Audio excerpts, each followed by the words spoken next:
So yeah, we are live now. So good afternoon, everybody, and welcome to a Sunday live for Homeschooling India this time. And we actually are back after a long break.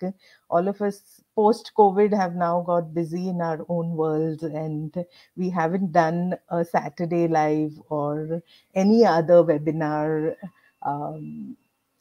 in a long time. And which is why I'm really very happy to have Aditi and Ratnesh. Aditi, in fact, I have been super inspired by Aditi at the beginning of my journey when we attended the Bangalore LSUC. There were only 2 sessions that I attended because my daughter was small, and one was Dola's session and one was Aditi's session.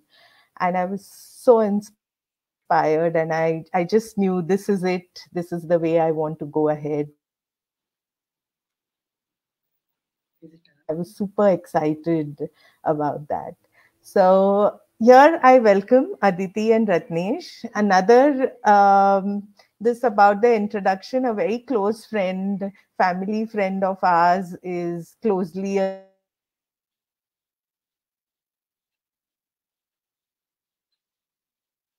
Aditi. Their firstborn, Nita's firstborn, and Aditi's son, Aditi and Ratnesh's son, share the same name too. So they are both called Dhrupad. So that's another, close connection between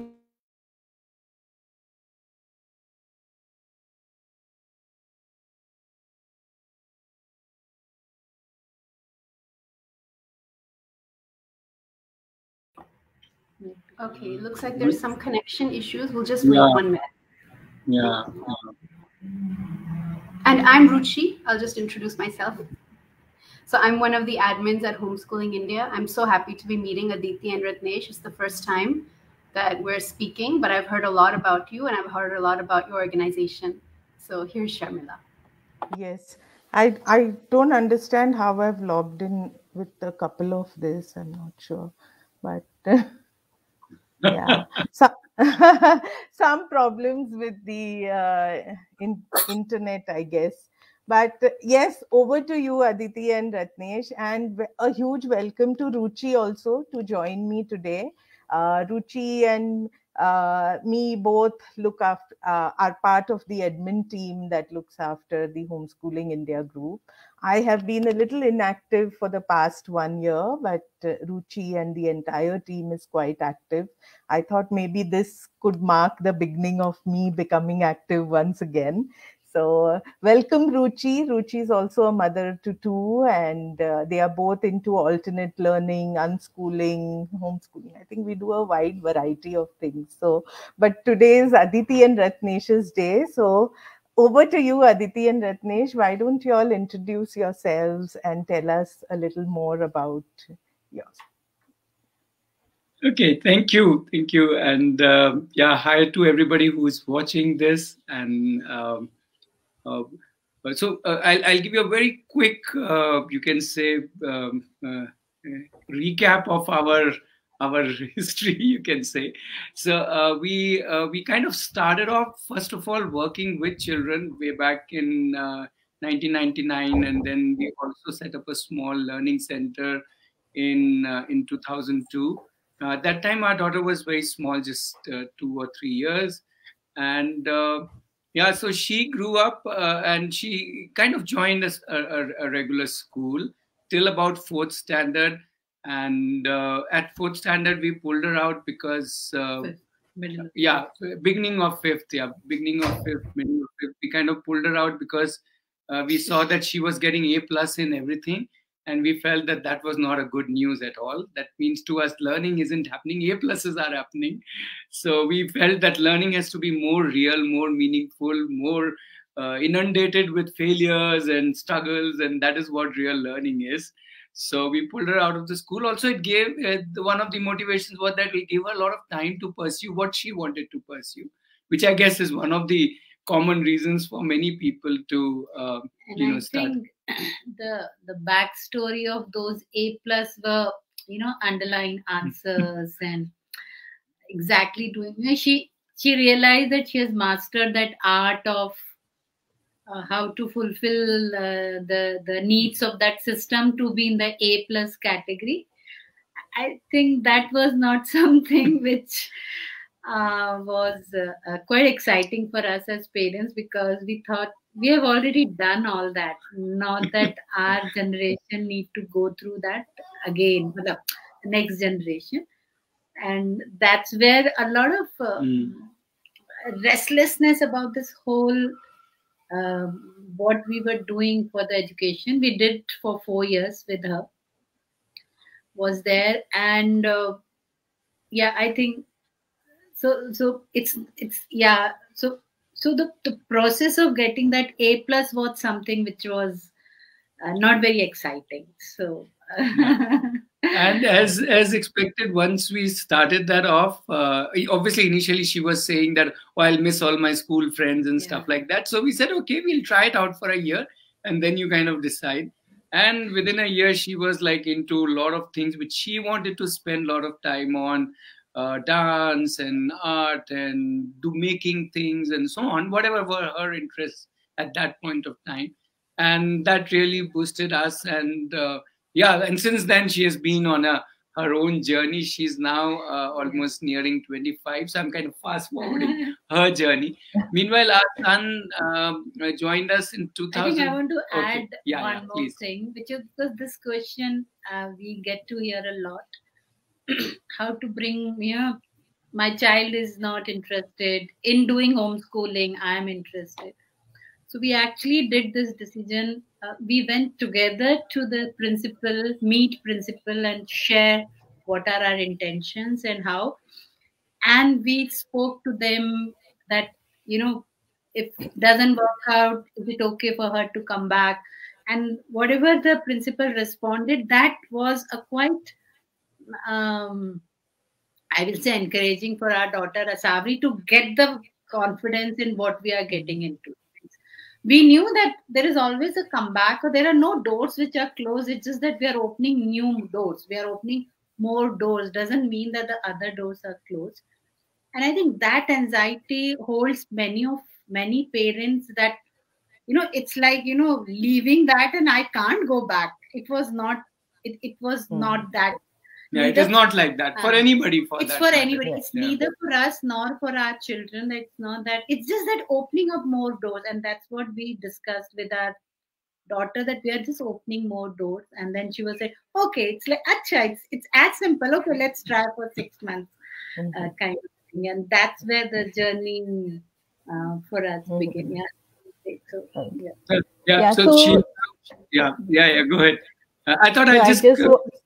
Yeah, you can summarize.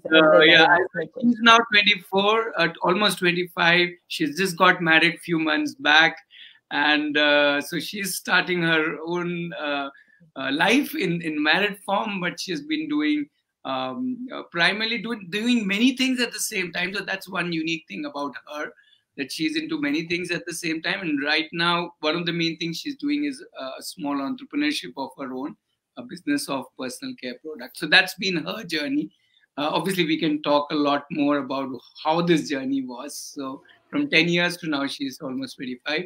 Our son joined us in 2004, December. And from then onwards, it's been, he has never obviously been to a school, because by the time the sister was out of the school, so no question of him getting into school. So it's just been one beautiful journey for him. He's now 18, more than 18. Right now into digital marketing. Last 4 or 5 years, he has been intensely into football. And finally, almost a month back or so, he said, no, I'm stopping football and taking up this. So that's interesting twist in his story of after pursuing very seriously football for us for a whole lot of number of years. So he's jumped in. So that's been, that's a quick snapshot story of both of our children. And now we can get into discussion. Yeah. So there's one question that's come up on the Facebook. So I'm going to show it here. And So the users asking whether they have given any NIOS exams or what No, preparation. no, both of them have not given any Okay. 10th, 12th college, none of those. So if you allow me, I want to share how this whole thing happened. Uh, so it's actually not about any NIOS exams or anything. So while Asawari was approaching around 14 years of age, that's where, now the next preparation of the life starts happening. So for us also, it was the same thing. Um, uh, so now what required to be done? So then we started looking, okay, NIOS is there, exams are there, this is there, on their own, on your own is there. So there are so many, because by now we knew, okay, we don't need to stick with one system. There are many possibilities. Options, And when she was doing all this understanding research, what happens in this and what happens in that and what happens in that, she asked a question that, but why do I need to give 10th exam?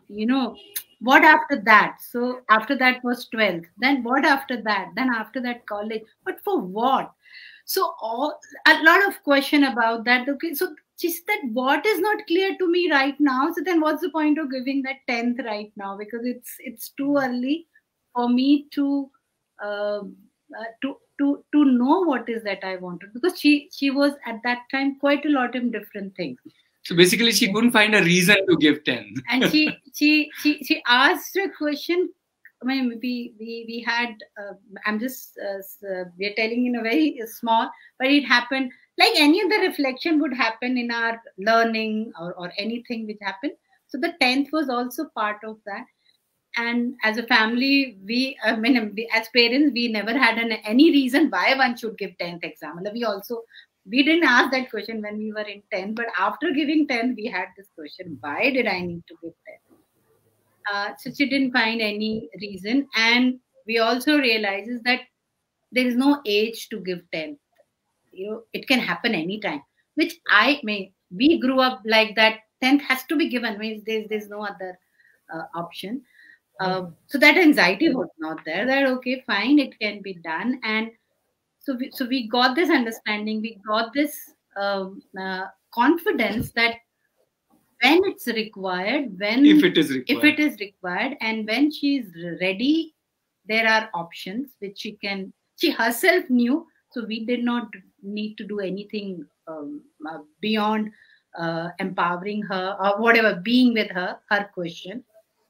And she continued exploring different things, different levels, different stages, where she shown interest in internship, where she showed interest in different, picking up projects which were more challenging as creating a community kitchen, constructing on her own, taking up that as a project, and getting into all kinds of, including that building falling down after 3 4 months of working, and then again rebuilding. So she found whatever her doing in that, and she never felt giving a need for giving 10th or 12th exam. Whatever she wanted to do, she kept on doing. And there was a time when she started her business, she came back to us. By now she was around 20, 22, around that age. And she said, okay, for me to know business, I need to understand accountancy. So maybe for that accountancy, I'll take 12th grade textbook and start with that understanding. And if required, I can also give exam. And she realized that no, this is not what giving it to me what I need to run a business. This textbook is not giving me the understanding what I need to.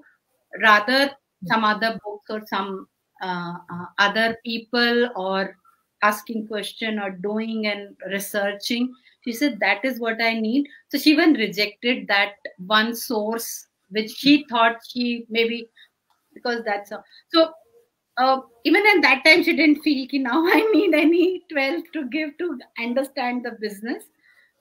She did it in many. By the time I think she was already into finding her own solution, and wherever things comes up, including taking a license for her business, getting her business forming whatever are required and all that. So yeah, I think that's a short answer or long answer. The short question which you asked, that have I given any NIS exams? No, not till now. Both the kids have not found the need till now. So didn't you have any fears, कि आगे क्या होगा? How are they going to get, settled in life, independence, earn money, how they earn their own livelihood at least? How was all that going to happen? पढ़ेंगे नहीं तो कैसे होगा? So to be very frank, when we look at okay, so we had also the fortune of working with many more children. So not just our children. When we look at children in general, I'm very, very inspired by each one of them. They have so many qualities, so many strengths. There's so much energy, so much drive. I would think the other way around, meaning if at all, why there is no, only reason is to be very happy and enjoy this lovely journey that they have and enjoy their doings, whatever they are doing. There's absolutely, in my mind, there is absolutely no fear. In fact, let's just every day is like an excitement because what new they will do and how they will bring this energy. Yes, they will fail. As I said, failure was very important for us because that's the way to learn. So yes, they will fail also and succeed also, and that's part of life. Even today, we fail and succeed, so that's all right. And so I would say that instead of fear, what has really been is inspiration on a daily basis. Both our children and so many other families and children whom we have kind of interacted and I with. think the reality of life, or whatever the experiences which we have gone through and we have seen a lot of people around us going through, is that so those anxieties of earning money and all those things are not taken care by the degrees.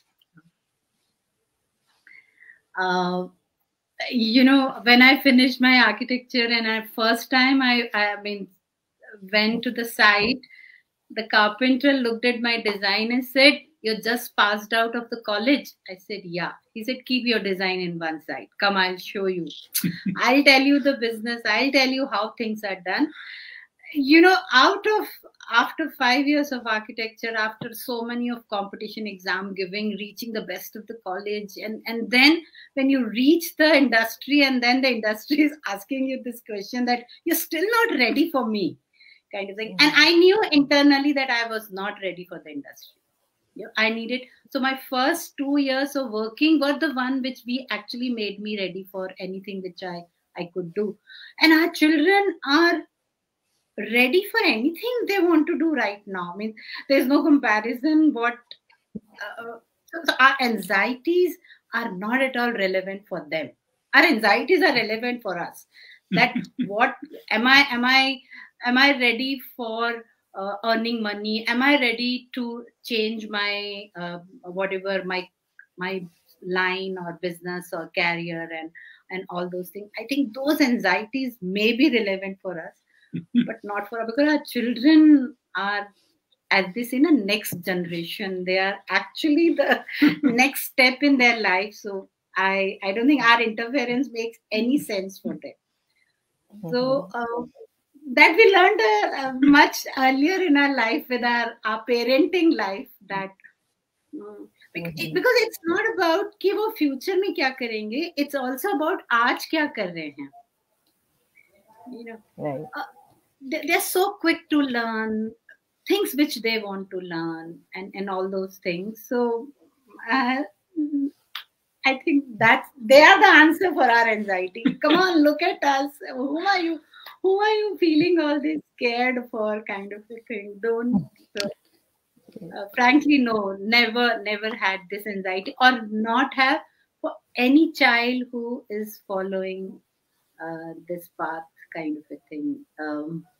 And there's no point of doing that anxiety. A lot of other things. Yeah, yeah.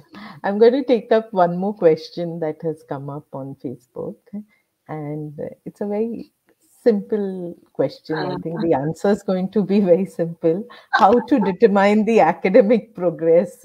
Is my child learning? How is he doing in all the subjects? Is he learning what he needs to learn? And how is he progressing? So, what is your take on that? Okay, so my answer is simple. That if I talk about, if I change the word from academic to how to determine learning progress, so because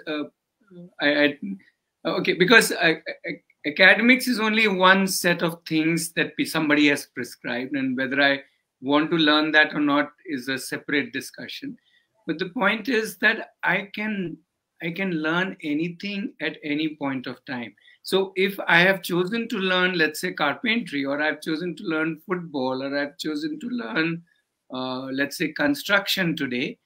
So Asawari learned construction at 13, Dhrupad learned football at 13, let's say. So our two children learning different things at the age of 13. Can I learn that? Can I apply myself? Can I move ahead in that as per my barometer, as per my scale?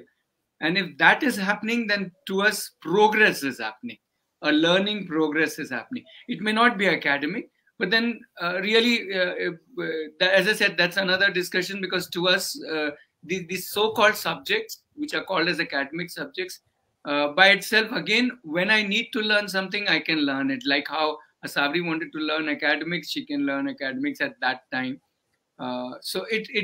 So we don't think that there is a need to learn a certain thing at a certain time. It can be learned at any time if I need it. If today I need to understand trigonometry, okay, I'll give another example. When we moved into our Aarohi campus, I thought I knew about plants and trees, although I had never planted one before, kind of. And I thought I can make this campus green. And then the moment I started doing it, I realized, oh, how little I know. So in spite of so-called learning, the learning wasn't there, because we haven't really done the actual planting but it's been a beautiful journey for me in the last few years to learn about plants, to learn about trees, and how to go about doing it in so many different ways. And I keep saying I'm in lower KG as far as trees and plants are concerned. But the point is that I can learn at this age, and it's a joy to learn at this age. That's it. So what if I didn't learn at any age? So I just want to add, our son who's 18, last week he said that I need to work on my mathematical skills, and it is and then it is coming from the need that he said, if I want to get into business, I should be able to calculate, what my returns and percentage. When people say I should be able to do those calculations very fast, and then it will help me in decision making. I think I call that as progress. Ability to think that I need this and that's the need. I think the moment that comes, nobody can stop. He knows there are so many resources, including his parents, who can teach him if he wants. He hasn't come to ask, he taught me. He only came with a thought that I'm thinking. And now any calculations which 1 month back I would say for about any calculation, he will not give any attention. That's what I'm thinking. But now, because I'm also giving attention, and he will ask me, how did you do that? Because the needs are different now, a kind of a thing for him. So I think I personally call that as progress, and because we could adopt this understanding, this progressing process much early with our children. It actually helped us to be at peace by interacting with our children, to understand that how they are progressing. When I had one more example. Sorry, one more example. So at 14, me and he both went to do a paddy deep diving course, sea diving, the scuba diving course.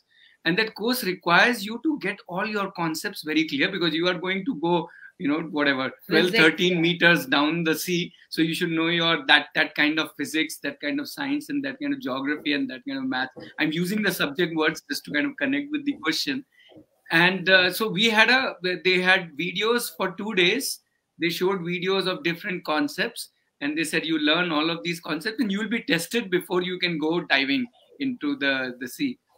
And the beauty is, this kid he was 14 at that time. He has never really done any formal science, no formal background. In 2 days, he picked up all the concepts.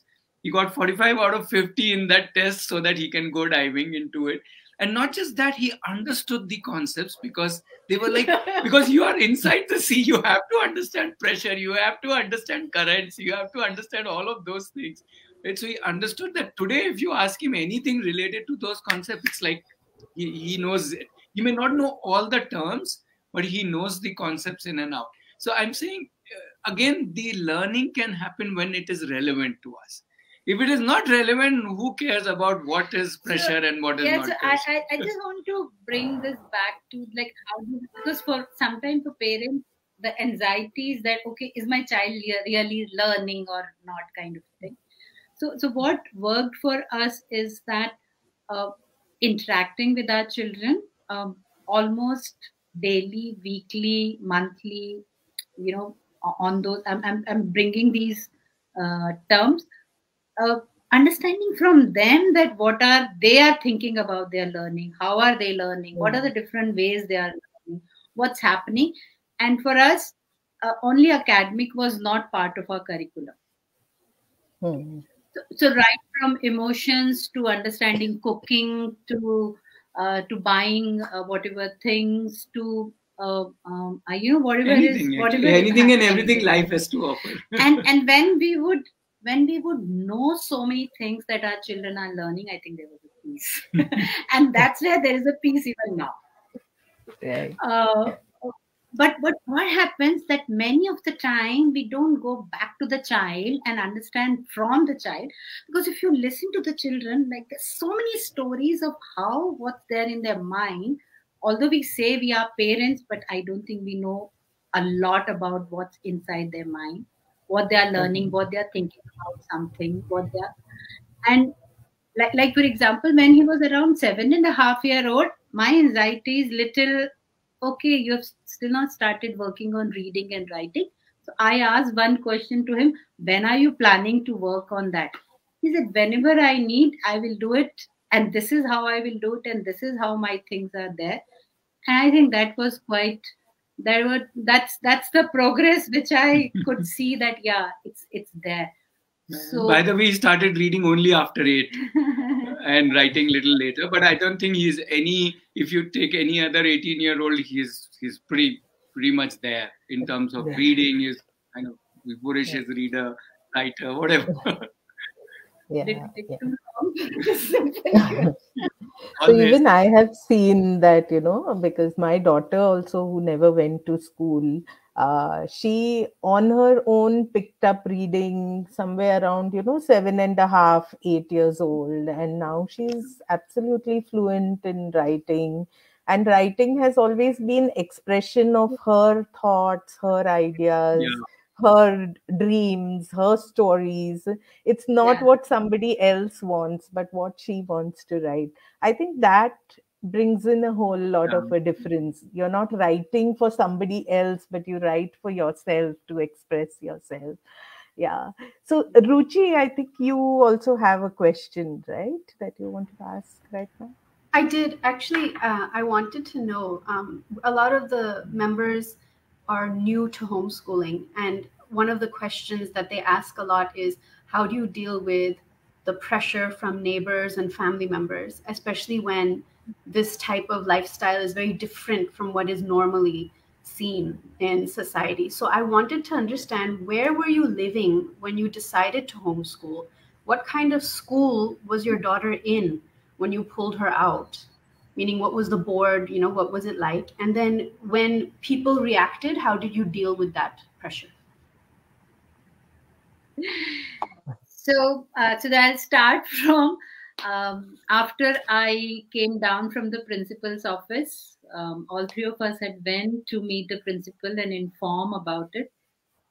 The moment we were out of the principal office, one of the teacher we met and we said, this is what we have decided. And she said, you're not going to come back. Then I came down and my friend was there and she said, how come today you are here? I said, we are just pulling her out of this and we are starting the homeschooling. And she was absolutely shocked at that moment that something wrong or something kind of a thing. And then when we shared, after that, I don't remember any incidents because, okay, so it happened anything. We were pretty much in the city. We were living at that time in the city. Bangalore. Yeah. Bangalorean, typical Bangalorean. Our daughter's school was known as one of the child-friendly, prestigious school at that time. Admissions were not too easy to get into that school, still not easy to get in that school.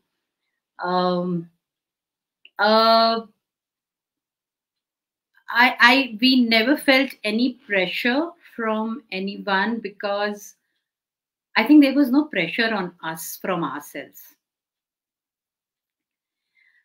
Yeah, we weren't trying to prove to anybody or convince anybody. If somebody like, I remember her brother saying, you are totally messing up with her life.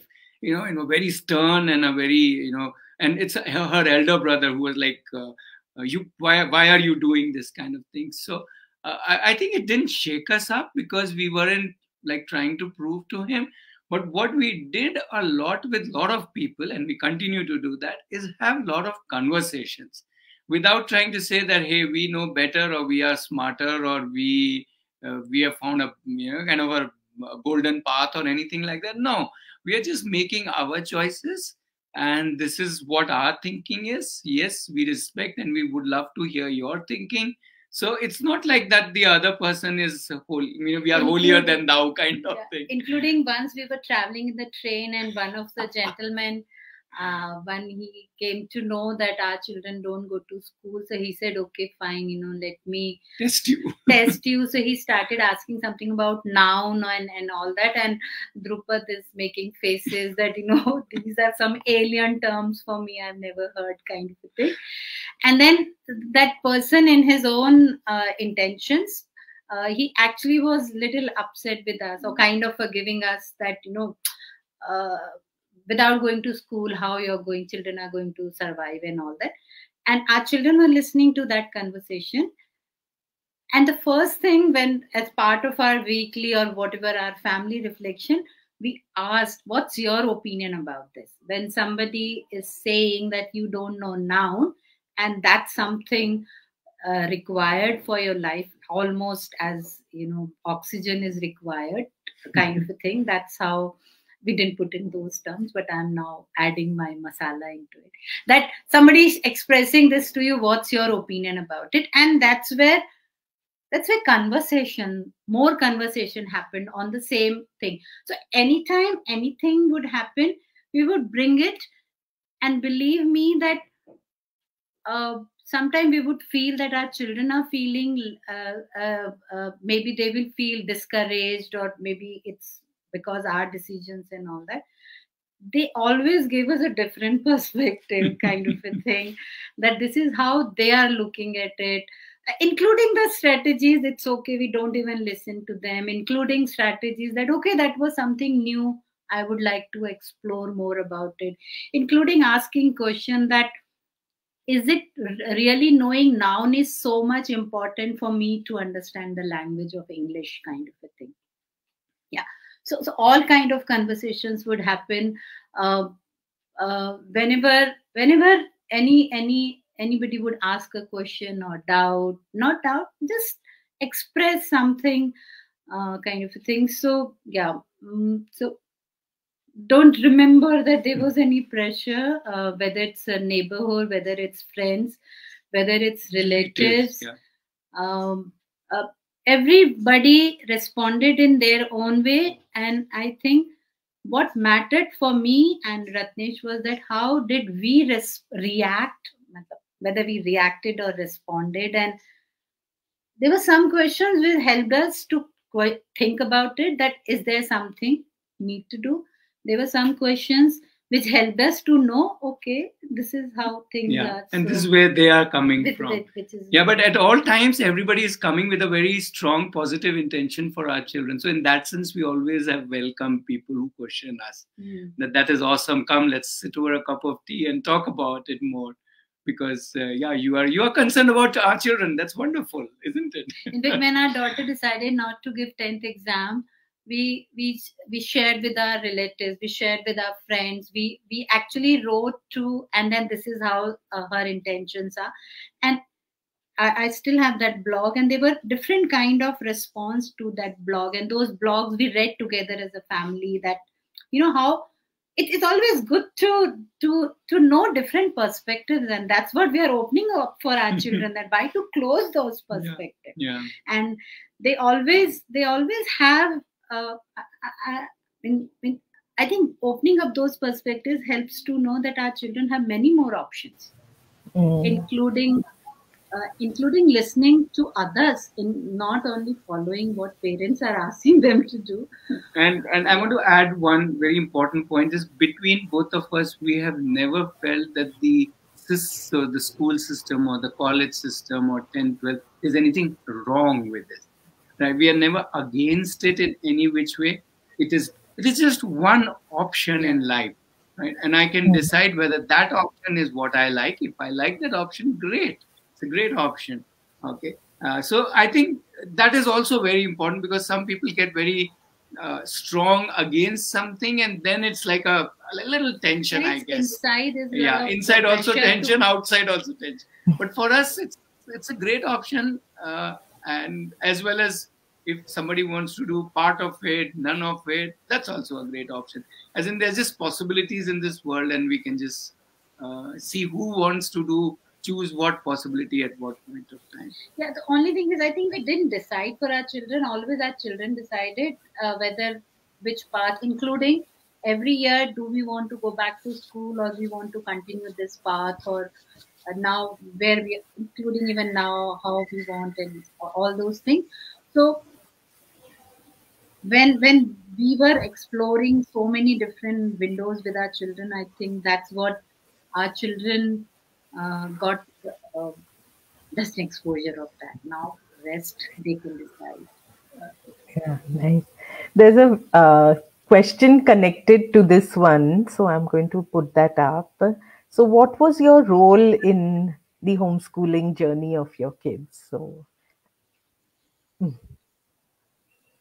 okay, so I would say all possible roles that you can think of, right from cleaner to driver to talker to scolder to friend and enemy and discusser. And I think it isn't about a particular role. It is just that we are together on a life journey. So I'm guessing everybody will play, like husband, wife, play all kinds of roles with each other.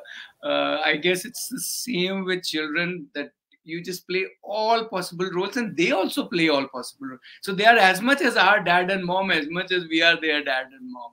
Right? They also can monitor us, see us, scold us, reprimand us, show us a different perspective, and so on.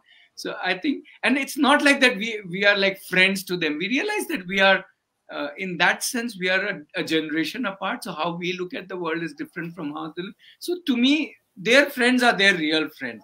We are as co-passengers, we are family members, and we'll always be together, and we have a different bond. But all of those, I think all kinds of roles. When we felt like teacher, we'll try to teach them and they will shoo us away. Or when they wanted us to teach and they will come to us and teach us this, we will teach them if we felt like teaching, or we will shoo them away that find it yourself. So all kinds of, think of million permutation combination is how I would look. Why lock ourselves in one role? But one thing is very clear. They are responsible for themselves, and we are responsible for ourselves. And together as a family, we are responsible for the whole family, everybody. It's not like one person is responsible for the family. All of us like a team, like how a football team or a cricket team would be. So something like that. So that's how we have always looked at it. I don't know if I think so. Yeah, you had. So one thing for personally, I felt my role was different when I was sending my daughter to school. It's like, there are certain things which are outsourced and they will happen. So this whole learning knowledge. So if I look at my first 4 years of my daughter going to school, that's where my role was, that I have to ensure that she reaches in time, or all other my peripheral responsibilities are done by me, and there is a organization who will ensure that these things are delivered, kind of a thing. But when the homeschooling, as the question is the homeschooling journey of your kids, naturally the roles changed, because that one realization that living is not outsourced. So our children's learning is, when I say outsourced, doesn't mean that there are not other people who are not teaching our children, or there are say our children doing courses, or our children learning from other people. It's not that about everything I as a mother is taking care, but my mental role was different. So as Ratnesh is saying, and then whatever was required by us, we were doing. And it was also not that 24 hours we were for them, onto them, and all that kind of a thing, because we all are still living our life, and we have our own different roles to play, and that much role to play with our children, which we actually continue playing.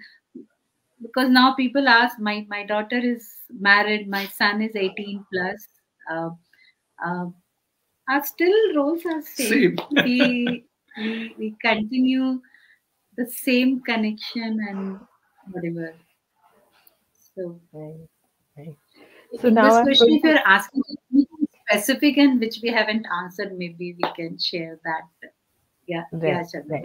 No, I'm going to move on to another question, which also will bring you to the initiative that you have started, Aarohi, because there's this important question that is usually asked. How about social interaction? How do they interact with same-age children? How did your children, I'm going to add on to it, how did your children face the questions that the neighborhood and the community asked? And then maybe you can flow into Aarohi and how the idea to start Aarohi came up. So I want to answer this, as Sharmila is saying, in two parts. Social interaction was not to do anything with Aarohi or forming a community. That was a different experience to bring into our journey. So it's not that every parent has to start Aarohi, only then their children will get a social interaction. Right. What we realize is that in reality, if you ask me, school is not the place where the maximum social interaction happens. Even though our daughter, 4 years she went to the school, she hardly had any friends, because that's the kind of person she was and she is even now. She has her own selective interaction with she's not, whatever terms, she's not even an introvert. But it's just that's how she is, that she's not kind of thing. So she went into different art classes, music classes, whatever, dance classes. So her social interaction was limited with whatever happening in those spaces, and that much kind of a thing.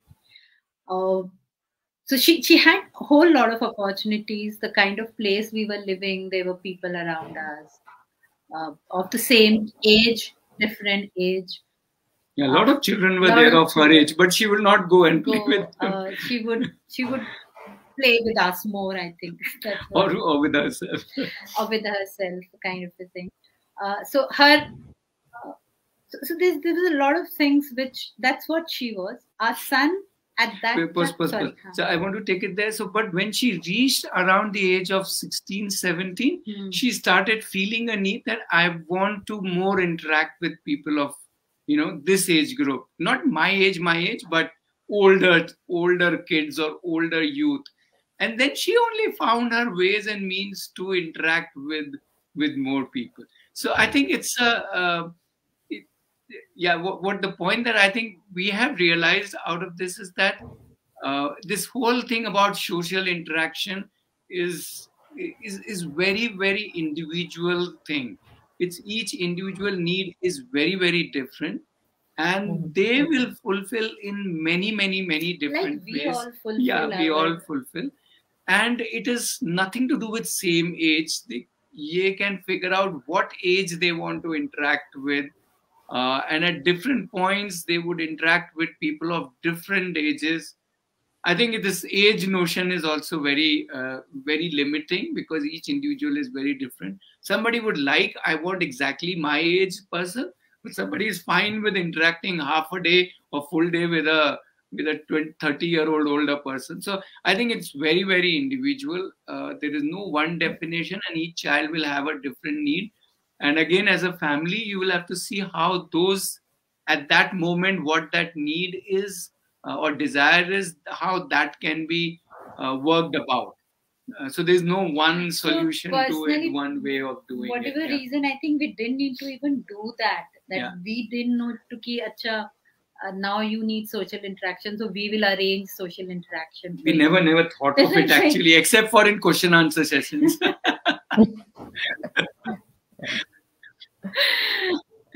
And our son was little different. When I say little different, I don't think I'm doing justice to what he is by saying in my words, because he is different.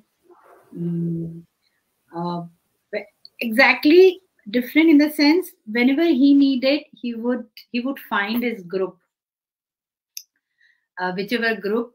But in fact, even if there is a huge gathering, and if he decides not to interact, while there is a lot of people of his age and different ages, sometimes he decides to interact, sometimes he decides to be by himself. So so just to connect that, so we formed this community of Aarohi, which were families who were doing open learning, and we just use the term open learning, but it's the same as homeschooling, unschooling, whatever term you want to use.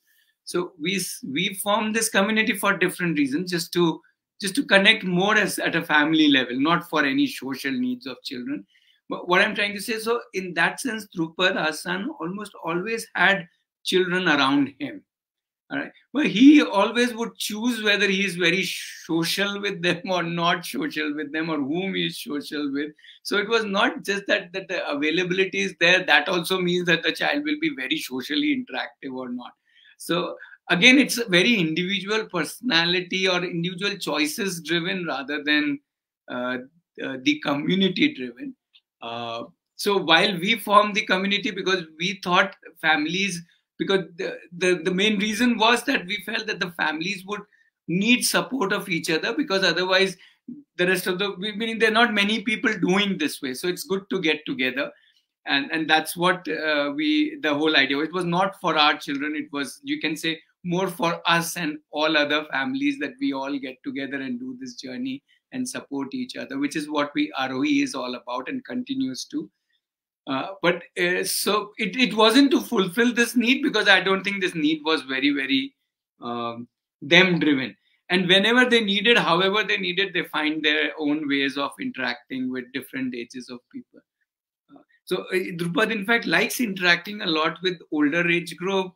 He likes those intellectual discussions and stuff like that. So if he connects with a 30-year-old or a 40-year-old, he can spend a lot of time interacting with them, discussing things with them.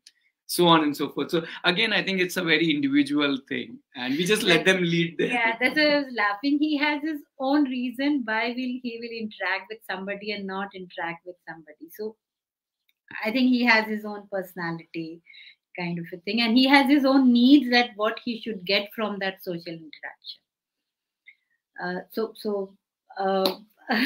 There's nothing about, that's what the question, nothing about social interaction. It's all about, it's more in our minds, if at all we think about social. Yeah, it's more in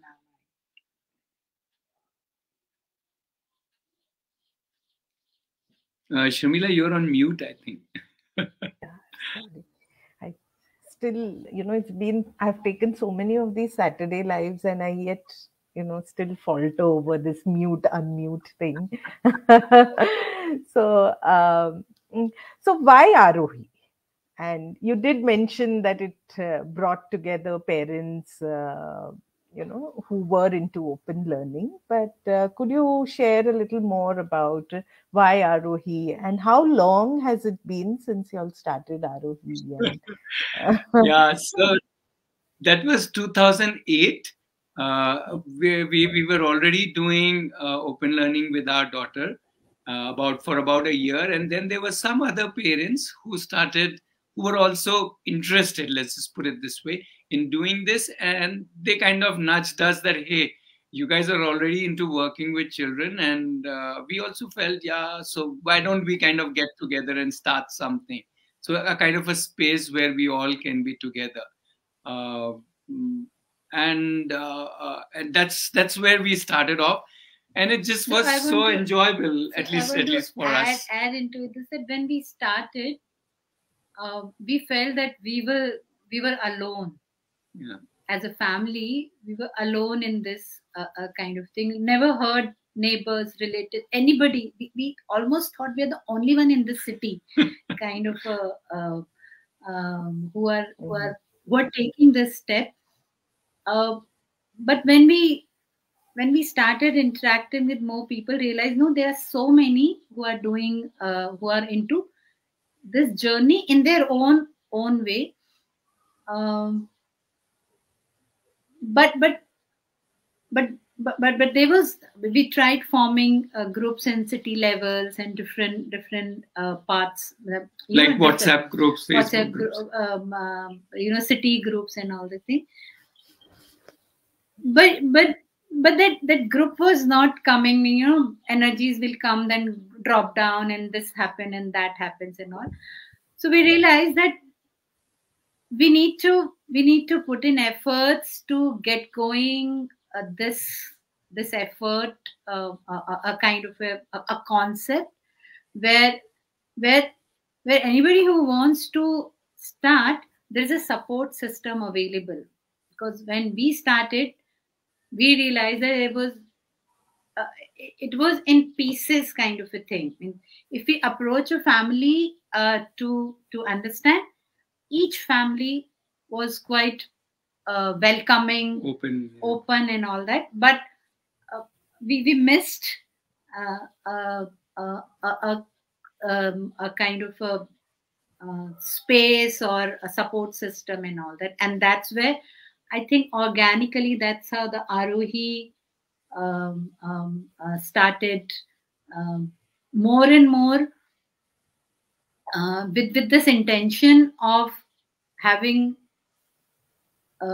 able to create that support system for people. Because what happens is that if I talk about the education today, and if I talk about the conventional education, there's so many things I can see that, my child can go into this and CBSE, this, that kind of thing.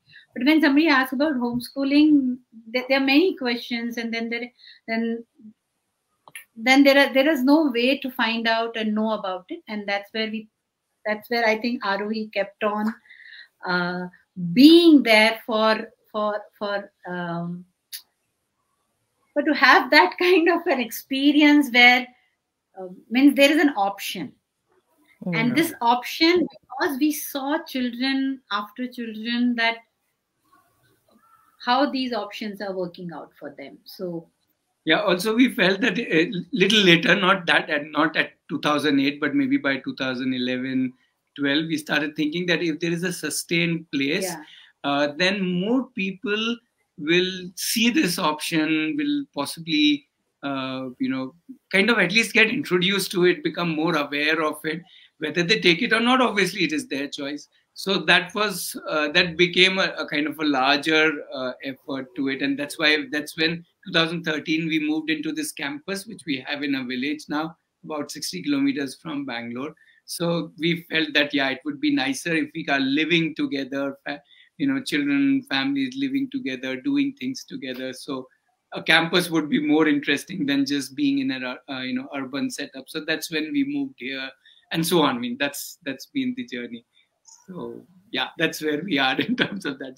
But it was at no point it was driven because of our children. We were not trying to do it for our children. It was more for the concept of open learning that we did that. Our children were just like with us in that whole journey.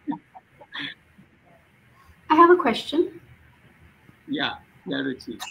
Through Aarohi, have you experienced or helped any students who have wanted to go back to university or go back to the traditional route after homeschooling? And how has that happened? How was that transition? Yeah, many have gone back. Well, I don't think Aarohi has help, meaning they didn't really need Aarohi's help. I think there's, personally, at least in my opinion, it's very easy to just go back. If you want to go back and join school at any point of time, or directly from 10th and 12th go into a college level, at that time you want to go back to them. I think, it's meaning, I'm not saying it's cakewalk. Nothing is cakewalk in life. Everything requires effort. You might have to go to 10 places, find out, talk to them, so on and so forth. There might be procedures, but I think people who have wanted to get back, and there are a lot of people who have joined schools back or after 10th and 12th college back, they've really managed to do that in all kinds of boards, states, cities, everything. That's been our experience. Including, I think she was at 7 or 8 year old. She decided that I want to go to school, and her reasons were because I want to have a uniform or exam. Or we're talking about another child, not our daughter. Just to clarify. So she wanted to go back to school, and parents were with us, and they are still a part of the community for. So now they started more talking the child language. So with child, they went to 3 schools, understood their process. The child understood the whole process, asked question to the principal that how can I get admission in this school and all those things. And all 3 schools gave her, I think all 3 gave her the admission, not because but because what she was. And what she was, the way she was either coming across or asking question and all different kind of a thing. Because she was now leading going back to school. And she had her own strong reason to go back to school. So we have personally not heard even a single family coming back and sharing with us that we found it difficult, our children going back to school, including couple of them even in abroad, that they needed to shift back. They shifted back, going to college. Children have gone to college. But just clarifying, it need not happen very quickly. The parents and the family would need to put an effort, visit a number of places. I'm not trying to say it's very easy or difficult. It's anyway not easy to get into anything. You need to fulfill the needs of that wherever you are now shifting back or whatever going to. So surprisingly, no one asked this question that how is the transition from conventional schooling to homeschooling? It's the same thing with any transition needs its own working time and all that kind of thing. So right. So in fact, you've asked the question that was kind of what I wanted to ask next. So when children come from traditional schools to Aarohi, how is the transition for them? How is it? Is it tough? Is it difficult? Is it chaotic? How is it? Yeah. So I would again say it's there's no one answer to it. Each child, each family responds to it in a very different way. So each child's journey is very different. I can't generalize it. I always tell parents it really we don't know how it will go. Let's just take it. Let's just be with the child. Let's just be with the family, and let's see how this particular child and family takes it. For all you know, after 6 months, the child or the family may say, no, this is not working, let's go back, which is fair enough. Or they can just continue that eternally. So I think, again, there is no one formula or one way of doing it or one, whatever, settling down or whatever. It really is each one's perspective. And we have all kinds of stories. So even for children, I mean, families who are doing homeschooling, it's a different experience of different families when we listen to them, that how this transition is. Sometimes children are missing that somebody leading their life. Then sometimes children enjoy that, okay, I'm able to lead my life, and so all kinds of things. But I think, according to me, what works is those interactions which we engage in different forms to know each other, to because that listening helps us to know each other, and that is what is the process of either this way transition or that way transition, both ways.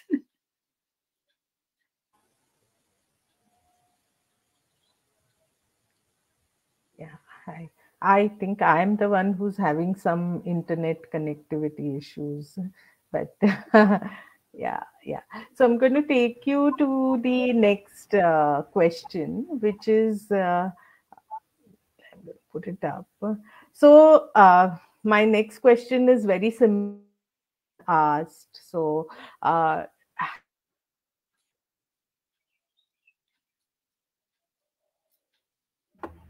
Yeah. Sorry, your voice is they breaking. given their NIOS or any other board exams? And if yes, then do you have any suggestions to books that can be followed? Because that's a question that comes from one of our viewers. So, sorry. I will say the whole world is there. Yeah. NIOS or any examination, it's a very minuscule percentage of the option of books. If you're only talking about the books, I'm not even talking about the other resources right now. There are all kinds of books. If you're asking me to suggest any book, but I have a suggestion. I'll have a suggestion that let the child lead. Yeah. If the child is saying, I want to give an NIOS examination, I have chosen this. So I would put it this way. First of all, let the child choose that I want to give NIOS. Second, let the child choose the subject. Third, let the child choose from and how I want to learn. Do I want to learn from a person? Do I want to learn from a book? Do I want to learn from few websites or YouTube videos or some course, or a combinations of all the possible things? If the child leads, I think that's the ideal. And then as the child is leading, and I am observing, because I am not leading, so I am not busy, so I am free, so I can observe, oh, so this is what is helping him or her, and this is what is not helping. Then I will try to bring in, if I want to, additional resources of what is helping him or her, and obviously not bother about the things which are not helping him or her. So I would say let the child lead and let us follow. And as we follow, we will get to support them. Many cases, though, we haven't really supported them. They are pretty much cool with figuring out what they want to learn, how they want to learn, and they only come for a specific doubt to the relevant person, not necessarily us. Whoever knows about that particular doubt, clarify that, move ahead. So they kind of figure out what they are like. I think I'm personally quite apprehensive about suggesting any book to anyone for someone. Or any resource. In this case, suggesting to parents a book about a child because child is different. Yeah. Child needs are different. So any suggestion with somebody is giving that, okay, this series of book is quite great. I ask question, for whom? For whom this series is great? You at say 35, 40 average age of the parents are finding that very exciting. But where is the child here? Exactly. So those suggestions are, from my perspective, I've already lived so many of those books in my life, and now I'm selecting. So I find it very risky business to suggest any book And or not just book, any resource. resource, anything for Any that matter. way out. I would say let the child lead and we will observe, and then we can see what can we do about it. But I If think at all one important thing that this parent can do who's asking this question is to show the options, and when you have a network of homeschoolers, you can get the NIOS books, you can get the Cambridge books and the ICSE and CBSE, and just show your child the options. Children are so much smarter than we think they are. They can look at the books themselves and decide what gives them interest, and when they are interested in something, they will figure out a way to achieve it and to attain that knowledge. So I think I completely agree with what you're saying, that when it comes to books and exams, that it's best to let the child lead, because then it's a different kind of focus that the child has, a different kind of, what's the word, motivation, because it's not imposed upon, it's coming from within. So yes, thank you for that question. Yeah. I wanted to ask you the next question. I know Sharmila's might be joining also. But what kind of mindset should the parents have when together to create a community or a learning space? Actually, these are two questions kind of along the same lines, that how do you come up with setting up an open learning space? What are the components needed? What was that process like of, because you were in the city initially and now you've created Aarohi. So what was that process like, and what were the things that you needed to get that started? I think if you ask for a mindset, it has to be an open mindset, because there are going to be so many different ways, perspectives, so many different children, so many different parents, grandparents, relatives, So it has to be an open mind that, there are different needs, different wants, different things. So it is not that I know something and that has to be done that way. So because if you hold on to that, then it's no more a community. It's then your way of looking. I would still have my individual style. Aditi will have her. So styles can be very, very unique, but the mindset has to be a very open mindset. And I think the rest is if we co-create. I would say the other component is co-creation, which I say even for a family, that any family doing homeschooling, unschooling, open learning could be co-creating this whole journey. And it's the same for the community. If you co-create everything, what kind of food should we eat, what are the timings, how do we want to do things? If everything is co-created, then everybody is involved in it, and everybody is kind of needs and wants are kind of at least touched upon, considered. So we never had a voting system, because we feel even if one person disagreed, that person's disagreement is as important as the 10 persons, the rest of the 10 agreeing to it. So it has to be everybody coming to the same conclusion. So sometimes processes take time, because everybody has to buy into it. Whatever everybody is thinking, everybody needs to be listened to. So it sometimes takes processes a certain amount of time, but it's worth it, because even one voice is important. So it's not a democratic environment. We don't think it's a democratic environment. We think it's a community environment where all are important. Even one voice, whether it's a 5-year-old or a 50-year-old, every voice is important, and I think so, that's the real community to us. And also somebody saying what we need to do to get going this in any city. I personally believe is that somebody who is there to move on. I mean to say, at least there's somebody who's holding on. Groups gets formed, and then they get, each one in the group have a different priorities, and then the group gets dissolved. That also happens. But even after that dissolving, even if one or two families are able to take it forward, to sustain it, somebody who can let it sustain, can sustain it, that can yeah, that is the key to be able to people will come, people will go. So in that sense, really the mindset doesn't matter. We will have all kinds of mindset walking in, and when people are coming, they will have a different mindset. When they are in, there is a different mindset. When they want to be out, there is a different mindset. So I don't know which mindset we need to look into at what stage. But somebody needs to sustain it. Somebody needs to sustain it. Again, I don't know, it might be my personal experience. So it's not for that, for my children I want to do it, because your children will grow out of it after some years.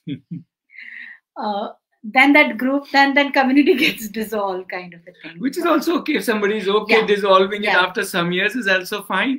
And if you want to continue it, that is also fine. I think everything is fine.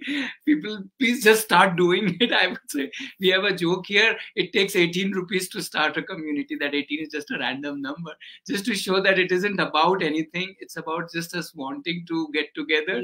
And some may sustain, some may not sustain. And there is nothing like that some which has sustained more is holier or better than the one who did not sustain. Nothing like that also. And it's also not that, okay, it's not easy. You know, there would be differences. There are different opinions. There are different ways. As somebody saying that their own way of doing open learning, and so there might be many things walking in and walking out of our paths, kind of a thing. But if we think as in this question, if we think that a space is required for the moral support and to connect with each other, I think we have to just put in efforts. That's all I can. Yeah, the only thing we can say now, Aarohi has been about 15 years old roughly. So only thing we can say is that given its all ups, downs, and everything, it's quite it's fun. It's fun. It's fun in the sense of it's joyous, rather. It's joyous. Yes, it requires a lot of effort, but it's kind of worth it, and we have enjoyed it and enjoyed interacting with so many people, so many families over the last 15 years. So it's been wonderful. That's so nice. But I think that because you enjoyed it so much, that's why it was able to sustain. Because if you had the expectation that there would be this many families in your group and there would be this much of, contribution from others, then maybe it would not have been able to sustain. But because it was so coming from within you and you wanted to create this space, I probably think that that's a big part of why it has been successful. Bang on. Yeah. Ruchi, you said that was about to say that I think it's the joy part and our own thing which helps us to stay there where we are. Yeah, which is now we have started this conversity for the older age group. Again, it may not, our children are kind of already on there, but the whole thing about, yes, the youth can actually do their professional journey the way they want to do, by doing the work they like doing, rather than simply going ahead somewhere else. So they can chart their own journey out with every day being challenged that they want to put to themselves, which is where we have started this conversity at this point of time. Surely, plainly, because yes, it's so much. We see that energy, that joy, and that option available to the youth of today, especially available to the community of homeschoolers, unschoolers, open learners of our country that yes, we can do this. We can, you come, we can do this together. And I So think, how Ruchi, would we do that? Sorry? You also mentioned quite an important point, that it's not about how many number of families joins. You know, many times, people look at proof of that concept by the number of people following it. And so it's you said quite an important thing. It's not that how many people are part of that community. I say, if it is 1 + 1, move on. In fact, I remember when we started off and we were just thinking, hey, how many children we need to start this community? And Aditi said, we already have 2. So we are good to go. We'll see how many come, how many go. That's what our 2 children. And yeah, it goes. Sorry, you were also saying something else also. Right. Yeah. So so many new homeschoolers are going to be seeing this. So how can they reach out, or if we have families living in Bangalore who want to visit your campus and learn more, how would they go about that? Okay, so 2 simple meaning. One is we have a website, Aarohi, AAROHILIFE, aarohilive.org. So the website gives you all the information. They can also connect on a WhatsApp number. If that is there, we can put it in the group. After this call ends, we can put it as a comment. I'm sure some other way of putting that number there. So yeah, so they can connect. They can visit. So one of the things that we like doing is offering people to come and stay here for a week, Monday to Friday, as a family. We insist on the whole family coming. Normally, it is fun. And more importantly, they can then experience being with the other open learners here, other families here, other parents here. And that's a very interesting window. A whole lot of families have visited us in the last 10 years. And they've gone back and said the experience gave us insights into so many things, because there's nobody talking to you. It's not a discussion. You live here as part of the community for 5 days. So you observe children, you observe everybody, you yourself become an open learner, a child, you start doing things. You might be painting a wall, you might be creating a machine, you might be cooking something, doing coding, God knows what you would be doing. But you would be also part of the whole environment. And that experience gives an understanding of how open learning can happen within a family and also within a community, both ways. So the invitation is open to any family. They can visit for a day, they can visit for a week. We have a calendar on the website. You get to just check and see which, there are slots there. You see which slot is there, and then you can come. And it's not only for people coming from Bangalore. Anywhere you can come, you can plan. Then there is an online platform. After COVID, we continue that community space, online space. So there are families where we are part of this whole. So there is a yearly subscription for it, for the running of the community, and where as a family you join, children have their space, parents children together. So there are no boundaries out there. It's a virtual interaction. Yeah, and the community meets every day in different forms. Every day, every week, in different forms, different things which we do together. So that's another option for people to experience. I just wanted to mention, since we are on Facebook, you can also DM us on Facebook. I think our profile is there, so you can DM us. Sometimes we may not respond immediately, so we will not be checking Facebook every day, but we'll definitely respond. Don't worry. Okay, great. Thank you. I think now it's about an hour and 20 minutes. So, and yes. I think Sharmila's might be struggling with the internet. There was one question that someone asked that we didn't get to address. If we could just quickly do that, and then we'll let you go. The question is, did your daughter face any challenges when she began working? And she had done internships also, you mentioned. But were there any challenges because she didn't have a degree or any certification? Or did she always want to start her own business? No, she didn't always want it to. That decision came much later, by around 20 years of age. Only then that came. No, what I remember is meaning I don't know how to define that word challenge, but if you are thinking just because of not having a degree, did she have problems? No, she did not have any problem. Did she have to find her own way? Yes, definitely. I'll give one example. She wanted to do a specific course on sustainability with Azim Premji University, which was only for graduates, right? It was announced for graduates, and this girl is not even 10, not even done 10. So she wrote to them in detail that this is with a portfolio. This is the work she's done in sustainability. This is why she is interested in this course. And please, my application may be accepted. So she obviously did not submit any mark sheets, anything, because she did not have any, and she was accepted. And she did the course with them. So I think, yeah, effort was required. We're not trying to say effort is not required, but the portfolio is the key word. The portfolio speaks. When you do work and you show the work, people are all the more eager. In fact, she have had many job offers in her journey, which she kept at different points turning down because she wanted to do something else, or she wanted to do multiple things, and not to get tied up with one job. But the whole point is none of them were looking at her not having degree. All of them were looking at her work and portfolio, and they were experiencing her work, and they were valuing what she was bringing on the table. So, and did she create the portfolio herself, or did you have to help her do that? No.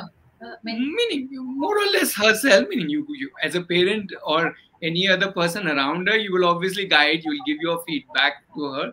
But it was largely when they are that old, they largely, and it is not a sudden portfolio. So we gave a lot of importance to documenting your journey, even if you are a 5-year-old or a 7-year-old, 10, 12, 15, 20.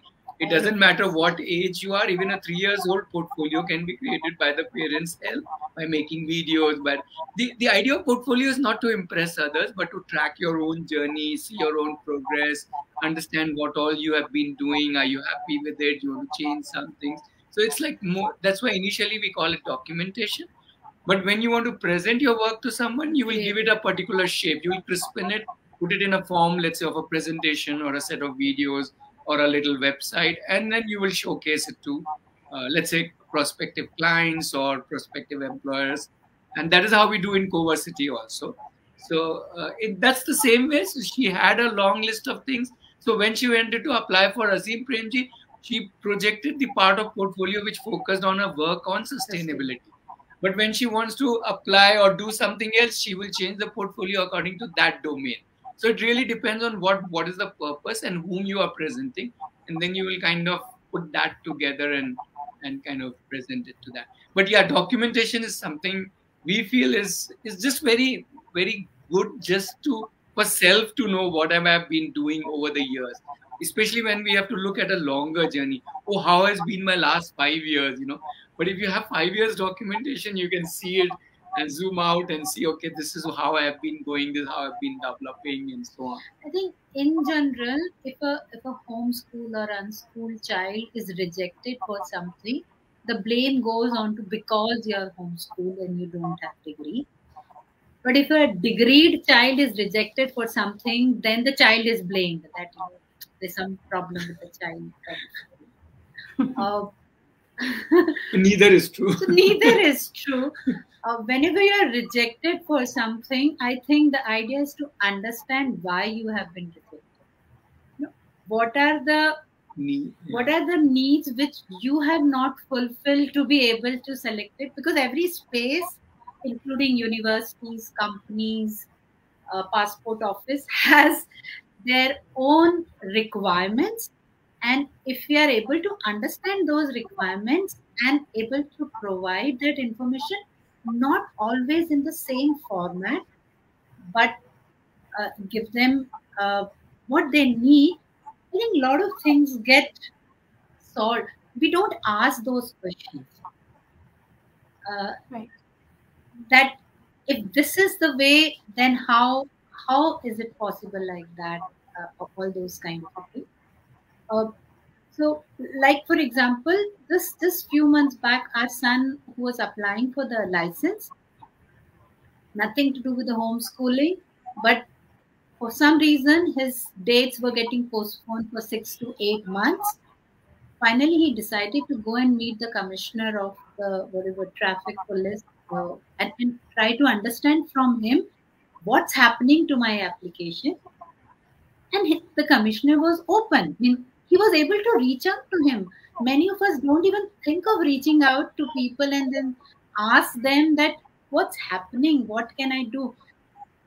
And he didn't go to any agent. He said, I'll go and meet the top officer. He went alone. We were not there with him in the in Bangalore.